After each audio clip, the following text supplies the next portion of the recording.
belum nih, belum ini belum.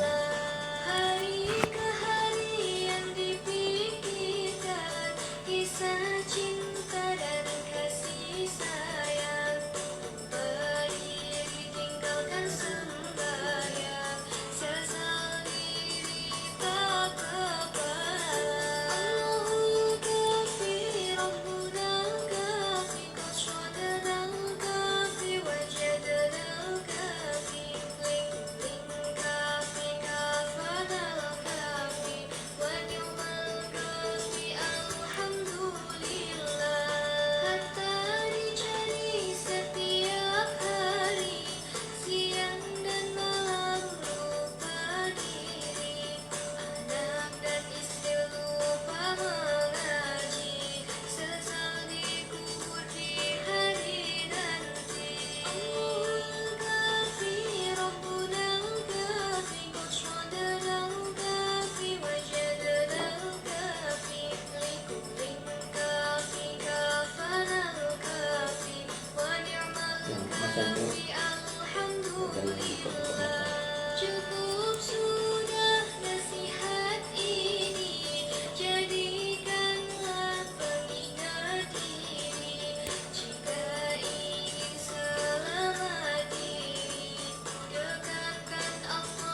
Alhamdulillahirabbil alamin wassalatu wassalamu ala asyrafil anbiya'i wal mursalin wa ala alihi washabbihi ajma'in. Radina billahi rabba wa bil islami dina wa bi Muhammadin nabiyyan wa rasula. Asyhadu an la ilaha illallah wa asyhadu anna Muhammadan abduhu wa rasuluh. Amma ba'd. Assalamualaikum warahmatullahi wabarakatuh. Pertamanya Ustazah nak ucapkan terima kasih kepada Surau Hidayah di atas jemputan program Maulidur Rasul kita pada hari ini. Semoga insya-Allah dengan keberkatan pagi Jumaat yang penuh dengan kemuliaan, kita semua akan dirahmati Allah. Kita semua akan termasuk golongan orang-orang yang diberi petunjuk dan hidayah olehnya dan diberi pengampunan oleh Allah Subhanahu wa taala. Hari ini kita nak cerita tentang Rasulullah. Ustazah nak berkongsi berkaitan dengan baginda Rasulullah, semoga ianya menjadi i'tibar untuk yang menyampaikan dan kepada kita semua. Bila kita mendengar nama Muhammad bin Abdullah bin Abdul Muttalib, Muhammad bin Abdullah bin Abdul Muttalib bin Hashim bin Abdul Manaf bin Qusay bin Kilab, tentunya kita rasa rindu sangat yang membuat-buat untuk bertemu dengan Rasulullah sallallahu alaihi wasallam. Dan kita mengharapkan insya-Allah nikmat yang paling besar yang Allah berikan kepada kita ialah dapat bertemu dengan Allah dan juga kekasihnya di dalam syurga. Berbalik pada ayat surah Al-Anbiya. Bismillahirrahmanirrahim. Wa ma arsalnaka illa rahmatan lil alamin. Tidak aku utuskan engkau Muhammad melainkan untuk memberi rahmat ke seluruh alam. Bila kita sebut rahmat ke seluruh alam ni, apa makna rahmat? Kedatangan baginda Rasulullah sallallahu alaihi wasallam tentunya membawa penuh kebahagiaan, kesejahteraan, melimpah ruah, perasaan belas kasihan dan juga mahabbah, mawaddah dan rahmat ke seluruh alam. Itulah hasil daripada kedatangan yang disebut sebagai penghulu segala umat, merupakan pesuruh Allah Subhanahu wa taala. Jadi kita kena fikir siapa sebenarnya Nabi ini. Nabi ini tentunya seorang lelaki Quraisy yang datangnya daripada Bani Hashim ataupun Bani Abdul Muttalib. Dan kalau kita lihat salah silah Rasulullah sallallahu alaihi wasallam, baginda Rasulullah ini datang daripada keturunan yang baik, yang merupakan penduduk awal kota Mekah. Kalau lihat kepada moyang Nabi iaitu Hashim sendiri, seorang yang sangat dihormati, seorang yang memang mempunyai pengikut yang ramai disegani. Bahkan moyang Nabi ini memberi makan mereka yang datang ke Mekah menunaikan haji, memberi makan dan minum, rifadah wasiqayah kepada semua jamaah haji yang datang. Begitu juga kalau kita lihat keturunan Nabi sebelum itu yang merupakan penduduk asal kota Mekah, sangat arif dalam dunia perniagaan, bercucuk tanam, menternak, bahkan darah tersebut, kelebihan tersebut turun kepada baginda Rasulullah sallallahu alaihi wasallam, di mana Nabi sendiri mahir berniaga bersama bapa saudaranya pergi ke Syam, merupakan businessman yang berjaya, yang paling antara laris jualan baginda. Dan begitu juga dalam menternak, baginda Rasulullah begitu mahir mengembala kambing. Kalau anak-anak muda hari ini kita tengok sangat mahir dengan gamenya, gadgetnya. Kadang-kadang bila sebut kambing pun tak kenal. Balik kampung tu tanya binatang apa tu mama? Tak kenal. Makna kemahiran yang ada pada Rasulullah itu adalah salah silah daripada keturunan baginda sendiri yang turun kepada baginda. Dan Abdul Muttalib sendiri, Ustazah nak hari ini kita imbau sedikit sirah baginda. Yang mana Abdul Muttalib sendiri bapa atuk wan Nabi lah, atuk Nabi, merupakan seorang yang sangat disegani, sangat berani, sangat aktif, sangat berpengaruh. Bahkan Abdul Muttalib ini sangat sayang kepada baginda Rasulullah. Dan Ustazah nak kaitkan dengan peristiwa tentera Abrahah yang datang menyerang kota Mekah itu dengan kelahiran baginda Rasulullah sallallahu alaihi wasallam. Kalau kita lihat peristiwa tentera Abrahah yang terdiri daripada 60,000 tentera pada masa itu dan beberapa belasan gajah yang ada pada masa itu digendong sendiri oleh ketuanya iaitu Abrahah, gajah yang paling besar.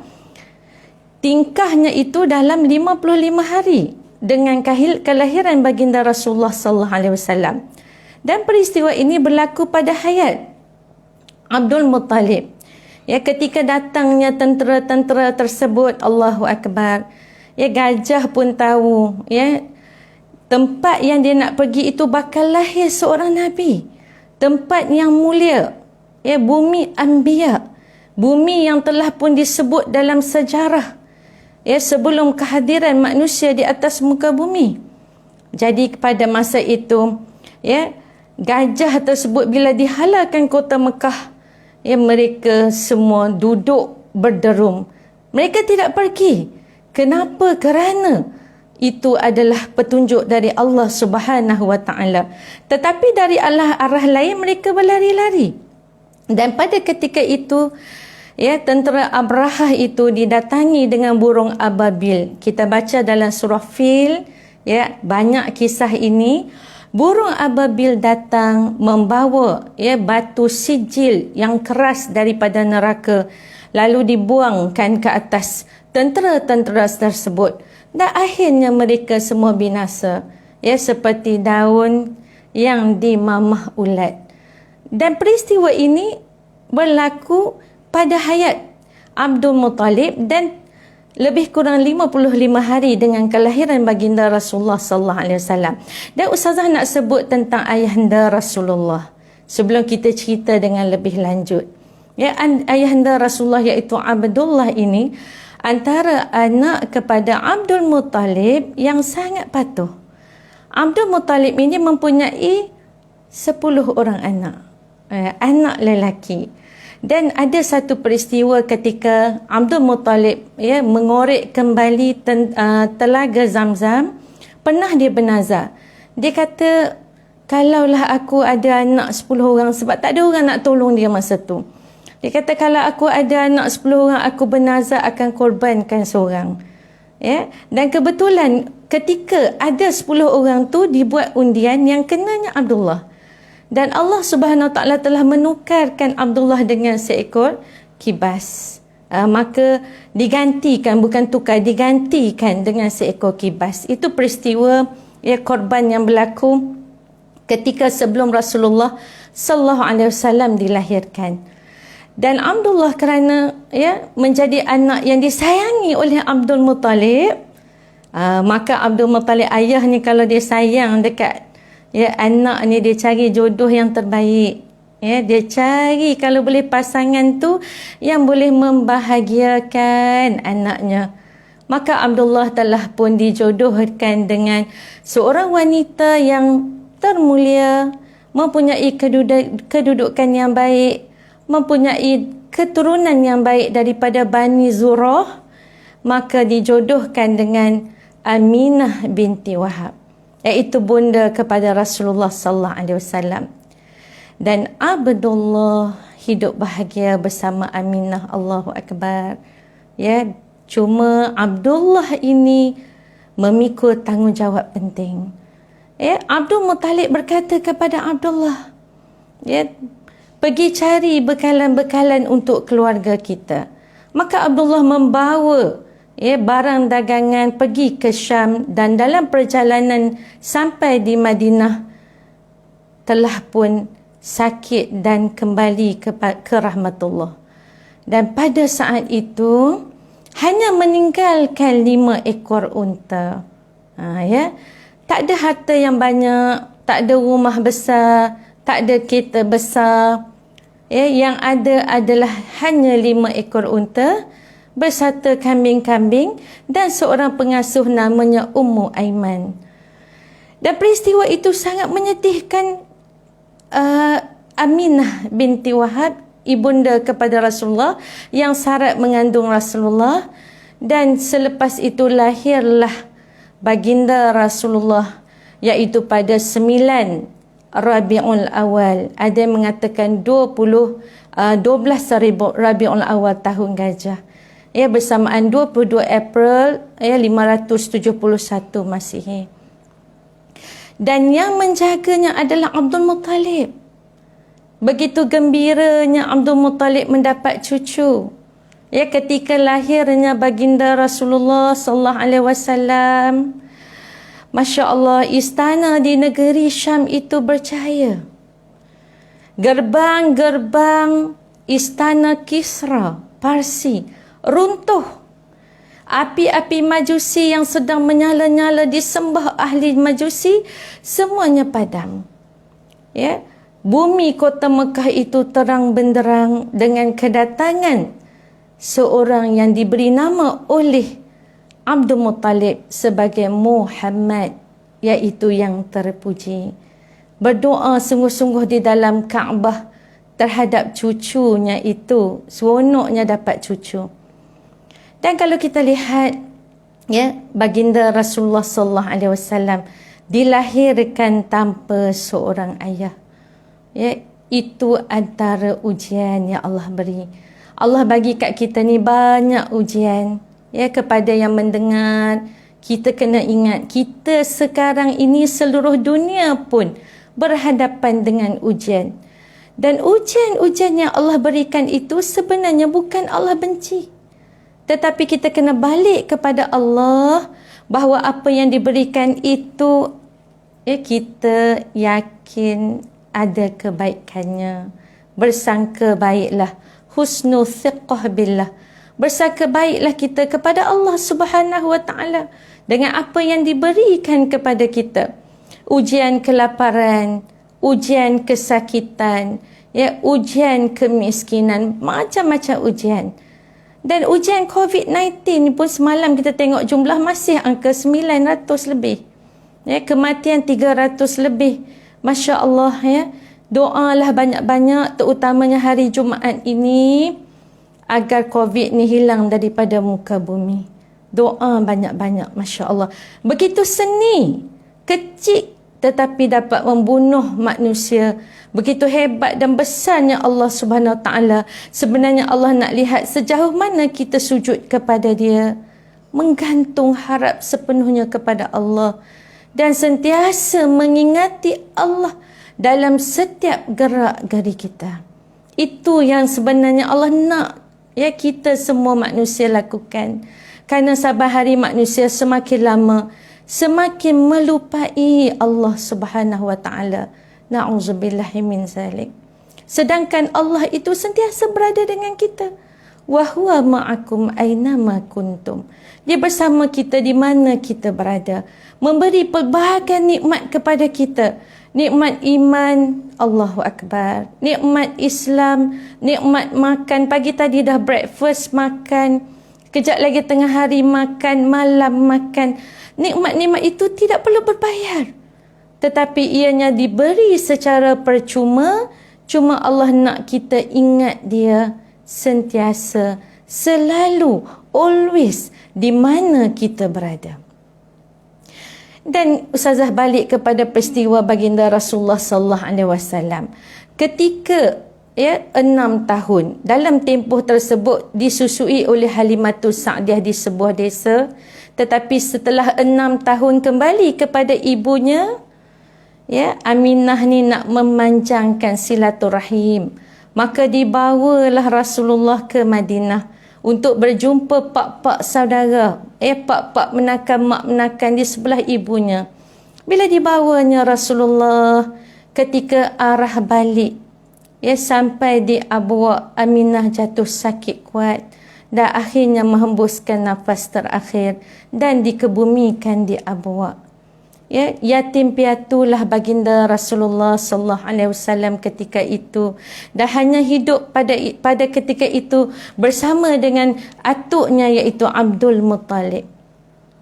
Apa yang Ustazah nak sebutkan bahawa baginda Rasulullah sallallahu alaihi wasallam didatangi dengan pelbagai mihnah dan ujian. Dan kita hari ini kena melihat bahawa seandainya yang mendengar ceramah Ustazah ini masih ada ibu dan ayah, tatapilah muka mereka. Melihat ibu dan ayah itu adalah ibadah dan diberi pahala yang besar oleh Allah Subhanahu Wa Taala. Dan gembiralah kepada mereka yang masih lagi mempunyai ibu dan ayah, kerana itu adalah nikmat yang sangat besar. Dan kepada mereka yang sudah tiada ibu dan ayah, perpanjang-panjanglah kebaktian kepada mereka. Berdoa sepanjang masa untuk mereka. Sedekahlah ayat-ayat suci Al-Quran dan memanjang-manjangkan silaturahim dengan saudara mara mereka. Itu yang diperintahkan oleh baginda Rasulullah sallallahu alaihi wasallam sebagai membuktikan betapa cintanya kita kepada kedua ibu bapa kita yang menjadi saham dan tiket untuk kita dapat memasuki syurga Allah Subhanahu Wa Taala. 8 tahun muslimin muslimat sekalian, 8 tahun selepas itu, bukan 8 tahun, 2 tahun, minta maaf, 2 tahun selepas itu, ketika Rasulullah berusia 8 tahun, kembali Abdul Muttalib ke rahmatullah.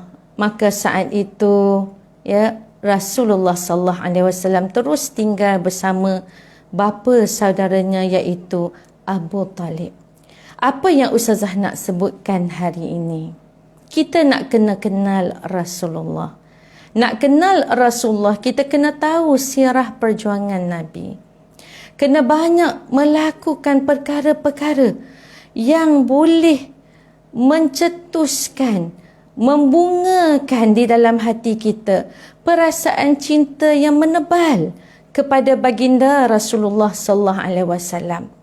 Di antaranya kita lihatlah hari ini hari Jumaat.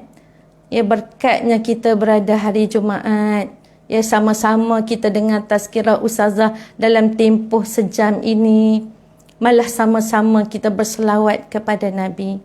Allahumma salli ala Sayyidina Muhammadin wa ala alihi wa sahbihi wa barik wa sallim. Inna Allah wa malaikatahu yusalluna ala nabi. Ya ayyuhalladzina amanu sallu alaihi wa sallimu taslima. Firman Allah Subhanahu wa Ta'ala, sesungguhnya Allah dan para malaikat berselawat kepada Nabi. Wahai orang yang beriman, berselawatlah kamu kepada Nabi dan memberi salamlah kepada baginda dengan penuh penghormatan. Jadi kita banyak-banyakkanlah selawat di mulut kita walaupun dengar ceramah Ustazah ni. Selawatlah banyak-banyak. Perbanyakkanlah selawat. Nabi kata pada hari Jumaat.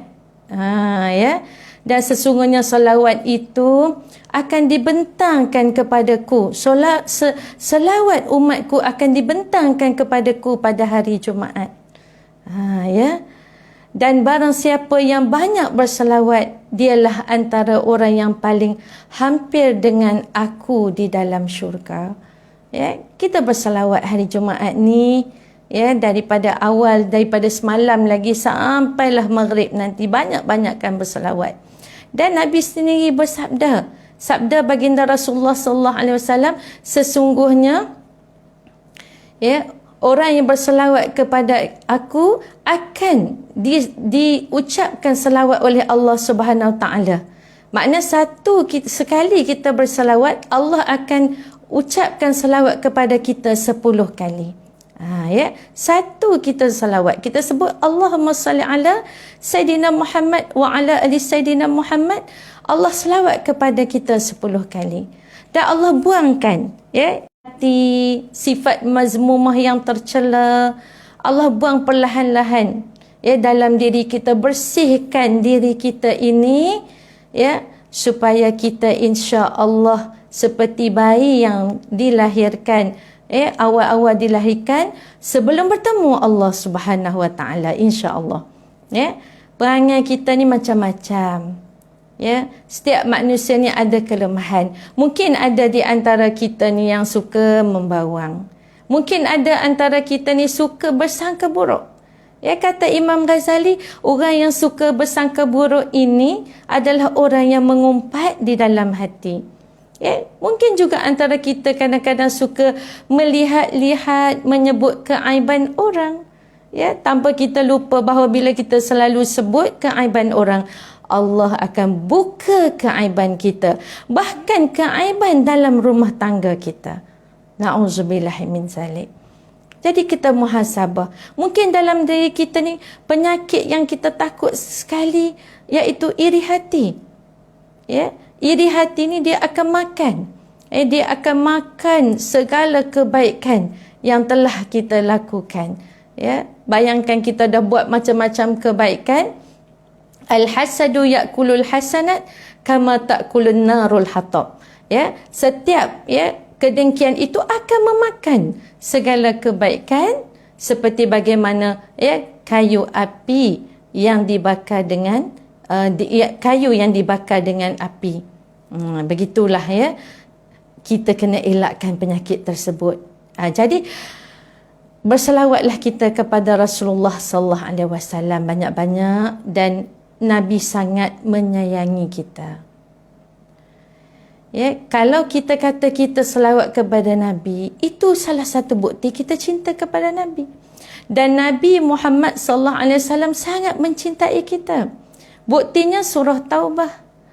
Laqad ja'akum rasulun min anfusikum azizun 'alaihi ma 'anittum harisun 'alaikum bil mu'minina raufur rahim. Surah At-Taubah ayat 21.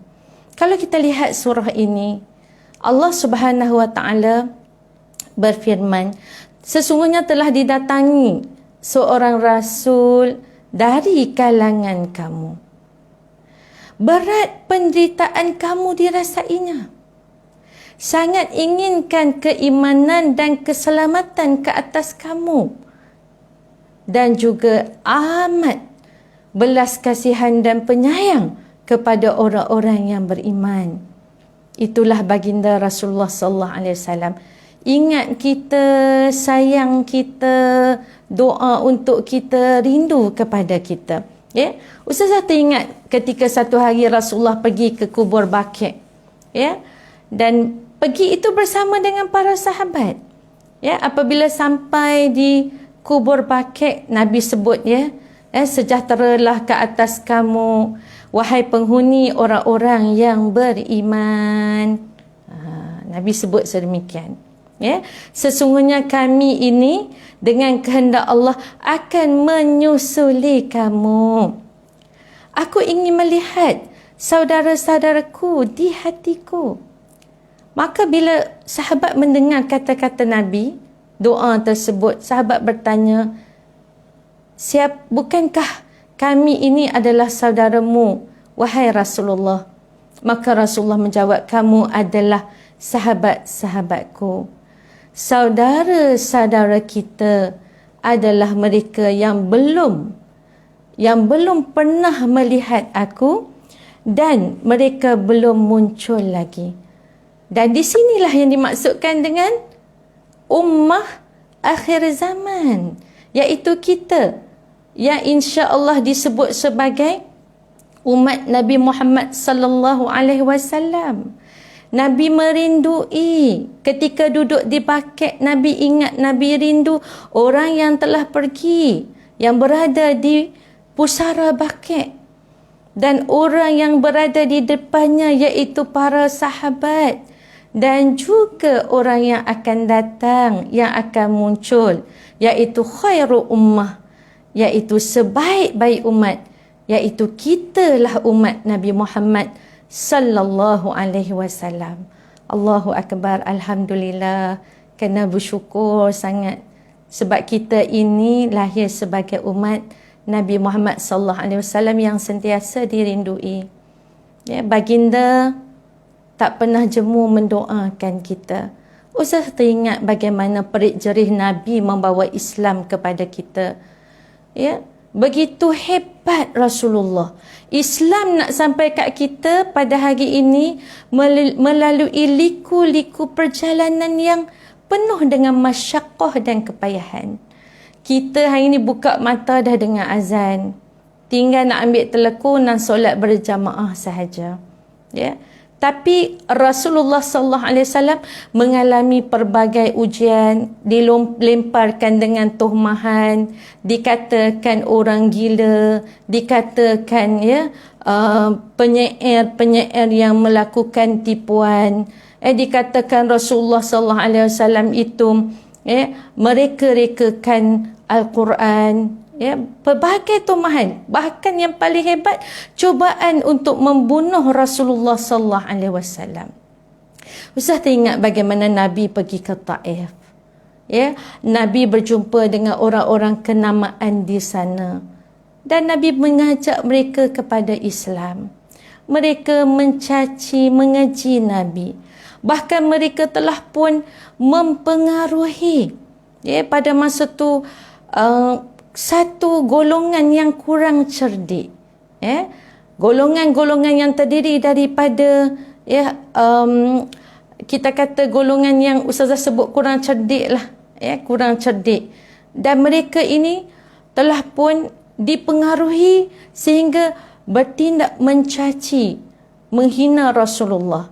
Mereka membuat dua barisan yang panjang, memegang batu, lalu dibaling kepada Rasulullah, sehingga pada masa tu Rasulullah dengan Zaid bin Harisah. Zaid bin Harisah pegang kepung Nabi sebab takut terkena batu. Kaki Nabi itu berdarah-darah. Kasut yang dipakai oleh baginda Rasulullah terkoyak dan berdarah-darah. Cuba kita bayangkan untuk menyampaikan Islam kepada kita. Kalau kita sendiri pakai kasut, lepas tu orang 7 kaki, kena paku, tak payah cerita, kena paku je pun, dah Masya Allah rasa sakit sangat, tak boleh jalan dah. Pakai tongkat kita. Apatah lagi kalau paku berkarat, Allahu Akbar. Baginda Rasulullah akhirnya pergi masuk ke satu kebun. Ketika berada di kebun itu milik Utbah dan Syaibah bin Rabi'ah. Dua orang lelaki ini adalah berbangsa Quraisy dan mereka ini kaya raya dan mempunyai kebun dekat Taif. Dan pada masa itu mungkin agaknya ada belas kasihan, mereka tidak menghalang Rasulullah, dan Rasulullah berada di situ dan menyandarkan diri dalam keadaan letih pada sebatang pohon tamar.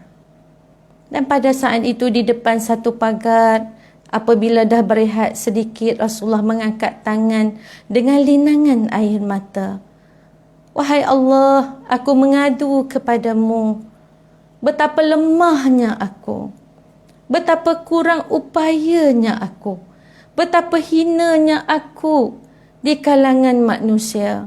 Dan Rasulullah terus berdoa dengan penuh kesedihan dan mengharap kepada Allah agar memberi petunjuk di hidayah kepada mereka yang memperlakukan Nabi sedemikian. Itu peristiwa Rasulullah sallallahu alaihi wasallam.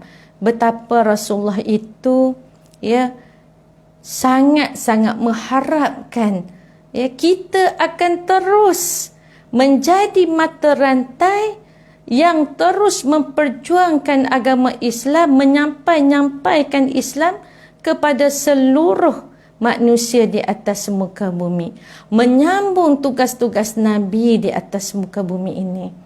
Qulil haq walau kana murran. Katakanlah yang benar walaupun pahit. balighu anni walau ayah. Sampaikan tentangku, Nabi kata, walaupun satu ayat. Dan muslimin muslimat sekalian, bila kita sebut tentang kesedihan air mata Rasulullah sallallahu alaihi wasallam, ya, ada seorang lelaki, ya, dalam sebuah hadis namanya Abdullah ibni Asy-Syakhiri. Ya, ketika dia datang, Abdullah ibni Asy-Syakhir, dia datang ke rumah Rasulullah. Ya, tak kala sampai dekat rumah Rasulullah itu, dia melihat Rasulullah sedang solat. Dan pada saat itu, ya Allah, ya, betapa dia mendengar dalam dada Nabi suara yang sedang menangis. Rupanya Nabi menangis dalam keadaan Nabi sedang tunaikan solat. Seumpama air yang menggelegak di dalam periuk. Kenapa Rasulullah menangis? Rasulullah solat sampai bengkak kaki. Rasulullah sanggup berqiyamul lail, begitu lama berdiri, begitu lama sujud, semata-mata mendoakan kita umat akhir zaman. Dan Ustazah teringat, ya, bagaimana Abdullah bin Mas'ud diminta oleh Rasulullah untuk membaca sepotong ayat Quran, membaca Quran. Abdullah Mas'ud kata, patutkah wahai Rasulullah, aku ini membaca ayat sedangkan ayat itu diturunkan kepada kamu? Itu kata Abdullah bin Mas'ud. Dan pada masa itu Rasulullah menjawab, wahai Abdullah, aku suka sangat dengar orang lain yang membaca Quran. Aku suka. Maka Abdullah Mas'ud membaca sepotong ayat. Kalau kita ingat, ya, surah An-Nisa ayat 41. Dan ayat itu ketika sampai kepada wajibna bika ala haula'i syahida. Apa maksudnya? Ya, dan kami datangkan dengan engkau, yakni Muhammad, ke atas kaummu untuk atau sebagai menjadi saksi. Nabi mengalir air mata. Teresak-esak Nabi menangis. Kenapa? Kerana mengenangkan umatnya yang memang secara detail akan diazab oleh Allah Subhanahu wa taala akan kesalahan-kesalahan yang kita lakukan semasa di dunia. Cuba kita bayangkan, ya, betapa sayangnya Rasulullah. Walaupun sebesar zarah kesalahan yang kita lakukan akan diperhitungkan di hadapan mahkamah Allah. Kita tak rasa apa-apa. Bahkan kadang-kadang dengan kelekaan kita nak selawat pun kadang-kadang kita susah nak lafazkan. Kenapa kita jadi sedemikian? Ya, kenapa kita termasuk orang-orang yang leka? Sedangkan baginda Rasulullah sangat merindui kita, berdoa dan susah hati memikirkan tentang umat akhir zaman. Jadi Ustazah harap, ya, muhasabahlah kita, ya, supaya kita ni insya-Allah, ya, sentiasa bersyukur menjadi umat Nabi Muhammad sallallahu alaihi wasallam yang sentiasa dirindui, ya, yang sentiasa didoakan, yang mendoakan kita, iaitu Rasulullah sallallahu alaihi wasallam. Kalau kita lihat umat-umat terdahulu, ya, kaum Ad, kaum Lut, kaum Samud, mereka semua dibinasakan oleh Allah kerana kesombongan mereka. Kerana mereka tidak bersyukur dengan apa yang Allah beri. Nikmat, ya, suburnya kebun, nikmat tanaman yang Masya Allah menjadi-jadi, nikmat harta melimpah ruah. Mereka kufur dan akhirnya Allah datangkan, ya, bala darinya dalam bentuk puting beliung, dalam bentuk gempa bumi, ya, dalam bentuk, ya, banjir yang besar. Dan mereka binasa dengan dosa yang mereka lakukan. Semoga ianya menjadi iktibar untuk kita semua. Ustazah harap begitulah, insya-Allah. Ya. Dan juga di kesempatan ini, tanda kita sayang, kita kasih, ya, kepada Rasulullah sallallahu alaihi wasallam. tanda kita sayang, kita kasih kepada baginda Rasulullah. Ustazah nak mengajak kita semua beramal dengan sunnah Nabi.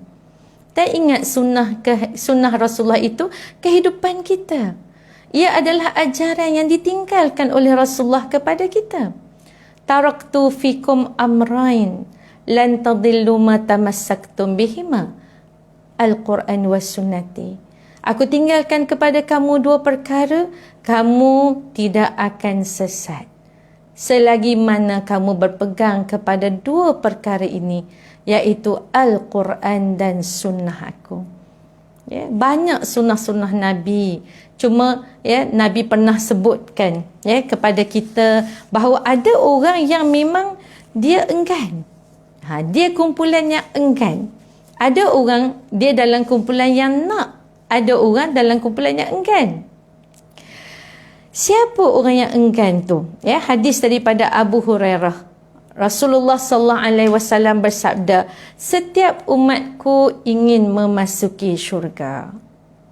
Ni Nabi sebut Kita pun yang dengar kuliah ustazah ni, kalau tanya nak masuk syurga ke, semua angkat tangan. Ustazah yang bercakap ni lagilah kan. Takut bercakap nak kena buat. Maknanya kita semua nak masuk syurga. Setiap umatku, kata Nabi, sabda Rasulullah sallallahu alaihi wasallam bersabda, setiap umatku akan memasuki syurga melainkan mereka yang enggan. Jadi orang pun tanya, siapa yang enggan tu wahai Rasulullah? Nabi jawab, sesiapa yang taat kepadaku, dialah orang yang ingin memasuki syurga. Dan sesiapa yang tidak taat kepadaku, dialah orang yang enggan. Maka terjawablah siapa yang enggan. Kalau kita nak masuk syurga, insya-Allah kita memang kena ikut Rasulullah sallallahu alaihi wasallam. Antaranya sunnah Nabi yang kita akan bincangkan. Ustazah nak sebut antara sunnah Rasulullah yang memang kita kena insya-Allah implementkan dalam hidup kita, jawami'ul kalam. Baginda Rasulullah ini sangat tersusun kalimahnya. Pengertian setiap kalimah itu tepat. Perbicaraannya mudah, ringkas, tapi padat dan senang. Bila Rasulullah cakap, setiap orang yang mendengar itu akan jatuh ke hati dan boleh beramal dengan apa yang Rasulullah bicarakan. Itulah perbicaraan Rasulullah. Cara Rasulullah cakap itu mudah, straight to the point. Tak perlu nak ulang-ulang banyak kali, kecuali 3 kali je. Nak ulang 3 kali je. Kalau ulang sampai 10 kali, kalau seorang anak tu, mak dia tu kerja duk ulang sampai 10 kali, kadang-kadang anak tu dia jadi bosan juga. Suami isteri pesan dekat suami beli barang sampai 10 kali, lah tak jadi belilah dia. Tapi cukup 3 kali. Makna proses pengulangan itu berlaku, tapi tak perlu banyak-banyak kali. Mudah, tepat, cantik dan juga pergi terus kepada point. Tak ada belik-belik. Itu cara percakapan Rasulullah. Dan Rasulullah akan keluar perkataan itu semuanya wahyu. Bersumberkan wahyu, dan perkataan itu kebanyakannya semuanya adalah cantik didengar. Dan sebenarnya benda kita cakap ni datang dari hati, muslimin muslimat sekalian. Dari hati kita. Hati yang bersih, dia keluar perkataan yang bersih. Hati yang kotor, dia keluar perkataan kotor. Hati ni memang kita kena jaga. Sebab bila dia berkarat, dia keluar habis benda-benda tak elok. Semuanya terkeluar. Dan bila hati itu kotor, dengan sendirinya dia akan terhijab kita dengan Allah Subhanahu Wa Taala. Tu yang kadang-kadang solat kita payah nak khusyuk. Duk ingat benda-benda lain sebab terhijab antara kita dengan Allah. Kerana hitamnya hati dengan dosa-dosa yang pernah kita lakukan. Apa yang Ustazah nak sebutkan? Ya, berkaitan dengan hati ni kita kena jaga. Mulut itu gambarannya. Apa yang keluar daripada mulut datang dari hati. Ya, dan Imam Nawawi pernah menyebutkan dalam kitab Al-Azkar, ada 5 perkara yang dapat kita bersihkan hati kita lah daripada kekotoran, penyakit-penyakit hati yang bersarang, yang macam api dalam sekam tu. Yang pertama sekali, kita kena baca Quran. Yang kedua, kurangkan makan, kosongkan perut. InsyaAllah hati kita terubat. Yang ketiga, mesti qiyamul lail. Dalam seminggu tu ada kita bangun. Kita qiyamul lail. Yang keempat, kita banyak berdoa kepada Allah. Doa ni biar lama sikit. Kalau doa seorang-seorang tu, doa merintihlah pada Allah dari hati kita, biar lama, biar mengalir air mata. Termasuk yang kelima, iaitu berkawanlah dengan orang-orang yang soleh. Itu disebut oleh Imam Nawawi dalam Al-Azkar. Ustazah rasa ingat 5 perkara ini supaya dapat bersihkan hati-hati kita kembali ke pangkal jalan. InsyaAllah kita jaga kalimah-kalimah kita. Sebab tu Nabi kata, kalau nak bercakap, fikir dulu. Barulah kita lafazkan. Terlajak perahu tak apa, boleh tarik balik. Terlajak kata, susah kita nak berundur. Kita perlu minta maaf kepada orang tersebut.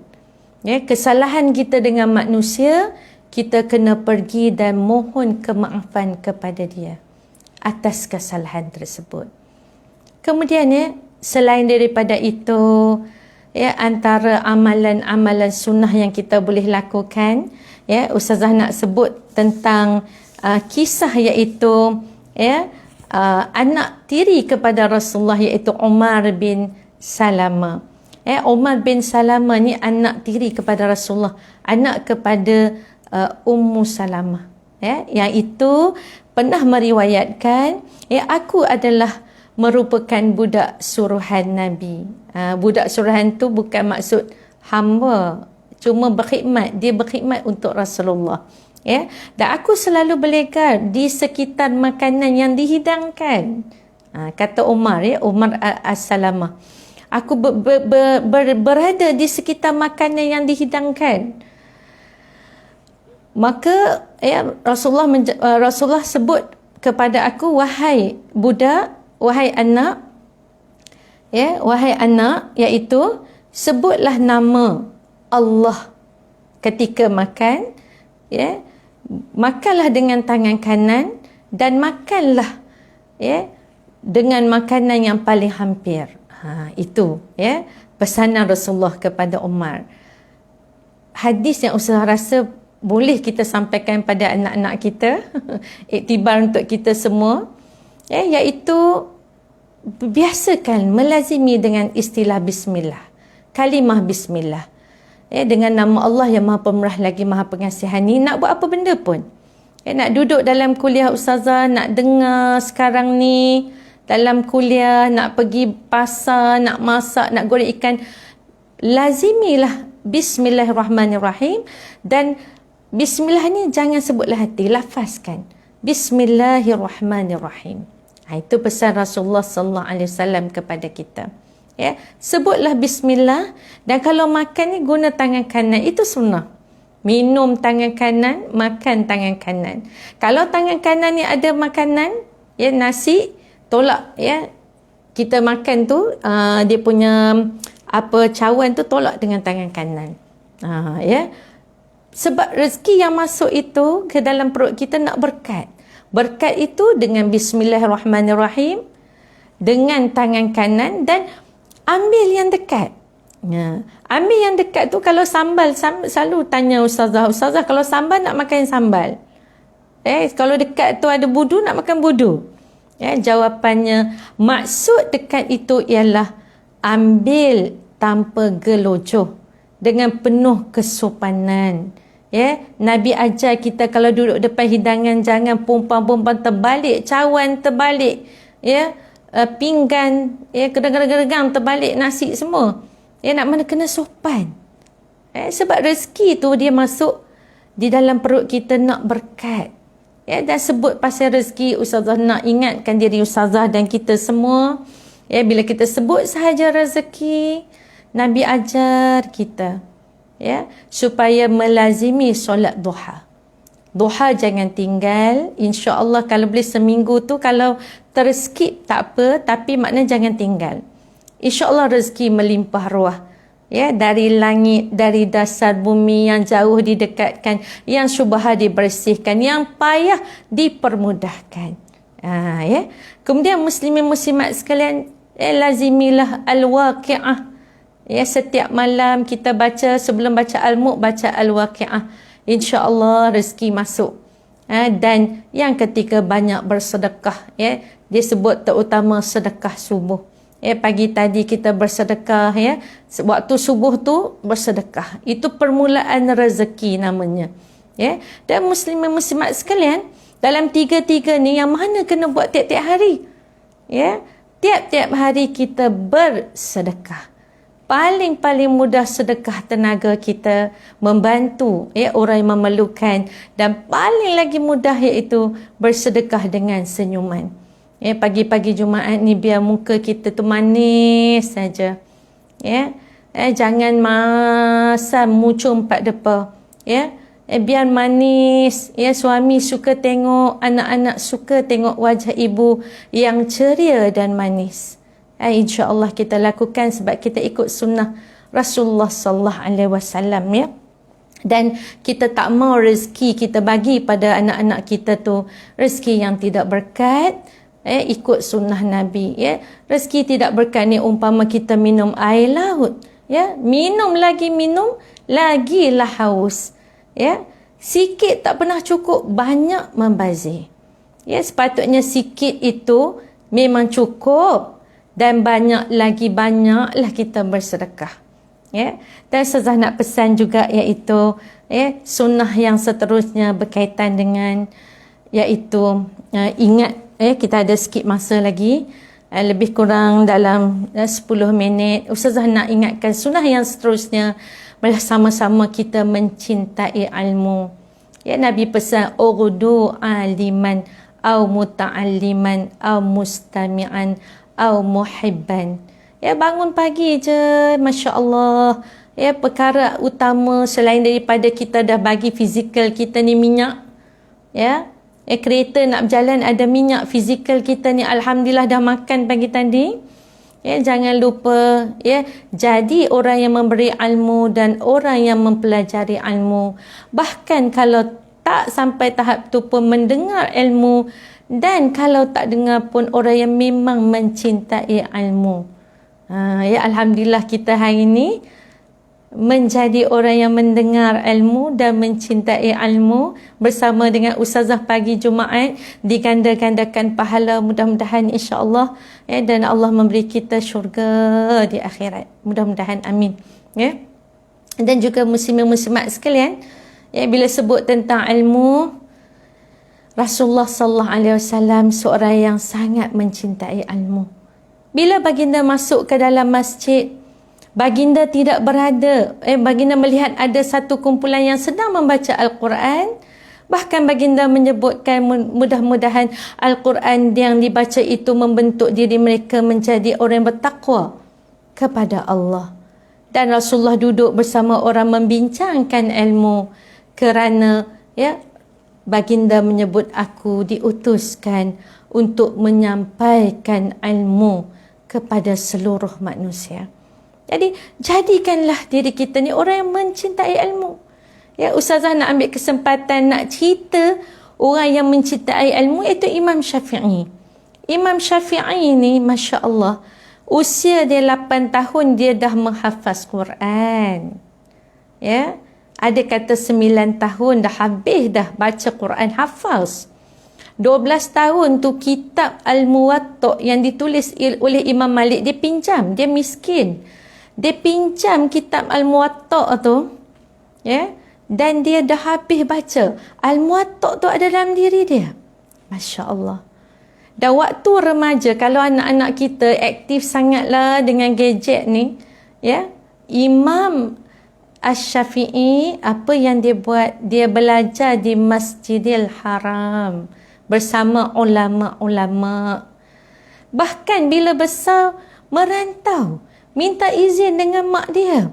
Mak dia nak pergi merantau cari ilmu, pergi sampai ke Madinah, sampai ke Mekah, ya, pergi sampai ke Iraq, Yaman, merantau mencari ilmu. Sehingga akhirnya kalau kita baca hayat Imam Syafi'i sampai tutup mata menjadi orang yang mencintai ilmu kerana menyampaikan ilmu dalam keadaan sakit. Sakit Imam Syafi'i itu sakitnya buasir. Duduk atas kuda, waktu nak pergi sampaikan ilmu, turun dari kuda tu meleleh darah. Tapi tetap berjuang nak sampaikan ilmu. Begitu juga ketika duduk menyampaikan ilmu, dalam halaqah tu ketika bangun, anak murid dia tengok ada darah kat situ. Menutup mata dalam keadaan Masya Allah, menjadi orang-orang yang mencintai ilmu. Sebab itu kita ikutlah sunnah Rasulullah sallallahu alaihi wasallam, talabul ilmi fardhatun ala kulli muslimin wa muslimat. Tuntut ilmu itu wajib, fardu kepada seluruh muslimin dan muslimat. Sama-sama kita amalkan sunnah Rasulullah sallallahu alaihi wasallam ini. Dan sebelum yang terakhirnya, Ustazah nak ingatkan kepada kita semua, doa mudah-mudahan kita dapat ziarah makam Nabi. Ziarah makam Nabi ni jangan kita nampak pahala. Sebenarnya ziarah makam Nabi, afdalnya itu kita dapat solat di Masjidin Nabawi, di Masjidil Haram. Pahalanya memang insya-Allah gandaannya 1000 kali. Tetapi kita dapat ziarah makam Nabi untuk menyuburkan rasa cinta dan rindu kita kepada baginda Rasulullah sallallahu alaihi wasallam. Di samping itu banyak baca buku-buku sirah untuk membentuk akhlak kita. Ustazah yang bercakap ni pun sama, kita di luar sama-sama kita dapat bentuk diri kita dengan akhlak Rasulullah sallallahu alaihi wasallam. Sebagai contoh, kesabaran Rasulullah ketika berdakwah. Ustazah ingat Utbah Muayyid. Ni memang Allahu Akbar, cukup anti kepada Islam. Utbah Muayyid ni, dia buat makan dalam satu majlis. Dia kata, aku nak jemput Muhammad. Aku jemput pelbagai tetamu-tetamu terkemuka. Jadi duduk ramai tetamu di sekeliling. Pada ketika itu, bila ramai tetamu, dia jemput Nabi. Nabi datang. Dia kata, Muhammad, makanlah makanan ni. Sebenarnya dia nak kenakan Nabi aja. Masa tu Rasulullah tengok dia, Rasulullah kata, kalau nak suruh aku makan, kamu mengucap dulu Utbah. Masa tu Utbah ni terkejut dengan permintaan Nabi. Tapi tengok di sekeliling tu tetamu-tetamu semua pandang dia. Dahlah mereka itu antara pembesar juga. Jadi pada masa tu, mau tak mau dia kata takut dia malu, dia pun mengucap. Bila dia mengucap 2 kalimah syahadah, selesai je majlis, Ubay bin Khalaf marah pada dia. Itu best friend dia. Ubay kata, kenapa kamu buat macam ni Utbah? Sekarang ni kamu pilih kami dan agama kita ataupun kamu pilih Muhammad? Kalau kamu pilih Muhammad, aku nak sekarang ni kamu pergi, kamu ludah muka Muhammad depan semua orang. Sedih kita baca. Ustazah ambil cerita ni banyak dalam buku-buku sirah. Dan selepas itu, dia duk fikir apa dia nak buat. Sebenarnya hidayah dalam tangan dah. Tapi yahdillahu linurihi man yasha. Allah bagi hidayah pada siapa yang dia nak. Saat itu Allahu Akbar, Allah tak jentik hati dia. Saat itu dia pergi depan Nabi, dia ludah Nabi depan semua orang. Kita baca, kita rasa nak mengalir air mata, sedih kita baca. Tapi itulah kekuatan perjuangan Nabi. Bahkan kawan dia Ubay bin Khalaf tu ambil tulang belulang tu. Ambil tulang-tulang tu. Lepas tu tulang unta yang dah lama dia pecah-pecahkan, dia tolak muka Nabi. Dia kata ni tulang ni, macam mana kamu kata Tuhan itu dapat hidupkan manusia dari tulang? Qul yuhyiha alladhi ansha'aha awwala marrah wa huwa bikulli khalqin alim. Itu jawapan Allah dalam surah Yasin ayat 78. Katakanlah Muhammad, aku iaitu Allah yang menghidupkan seperti kejadian awal. Sesungguhnya Allah Maha mengetahui berkaitan dengan sekalian makhluk. Itu jawapan Allah Subhanahu wa taala. Jadi ambil iktibar daripada apa yang Ustazah ceritakan, ya. Banyak-banyaklah kita baca sirah Nabi supaya apa yang berlaku kepada Rasulullah itu kita dapat amati, kita dapat menghayati, dapat betulkan diri kita, dapat mengembalikan diri kita ke pangkal jalan. InsyaAllah, ingat dalam peristiwa Isra' Mi'raj, Nabi sayang sangat kat kita. Nabi sanggup naik turun beberapa kali apabila Nabi Musa bertanya, apakah umat kamu boleh sanggup solat 50 waktu? Tapi kerana mengenangkan umat akhir zaman, dah tahu dah apa akan berlaku, Nabi sanggup naik turun beberapa kali hingga solat itu menjadi 5 waktu. Itulah kasih Rasulullah kepada kita. Tapi 5 waktu pun tak boleh nak buat. Ya, solat ni dia datang package 5 waktu seumpama diberi pahala 50 waktu. Tapi kita ni kadang, ya, anak-anak hari ni solat pun tak penuh 5 waktu. Ya, sampai-sampaikanlah salam, sampai-sampaikanlah peringatan yang Ustazah sebut ini kepada anak-anak kita, generasi Jilul Farid yang akan terus membesar, yang menjadi pemimpin, yang akan memimpin negara kita. Semoga mereka semua insya-Allah menjadi orang yang sentiasa kenang Nabi, tunaikan solat, ya, dan amalkan sunnah baginda Rasulullah sallallahu alaihi wasallam.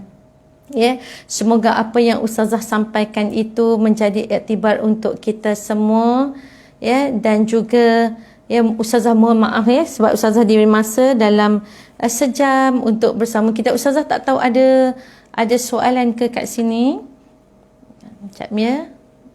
Okey, baik. Jadi itulah ya. Okey, tak ada. Okey, baik. Ustazah ingat kita berhenti di sini dahulu. Moga-moga insya-Allah ya, kita teruskan berselawat kepada baginda Rasulullah, amalkan sunnah Nabi, ya, dan insya-Allah baca banyak-banyak sirah perjuangan Rasulullah. Semua kita terus menjadi mata rantai yang akan membantu agama Allah dan memperjuangkan apa yang disampaikan oleh baginda Rasulullah kepada kita. Aqulu qawli hadza wa astaghfirullahal azim li wa lakum. Wassalamualaikum warahmatullahi wabarakatuh.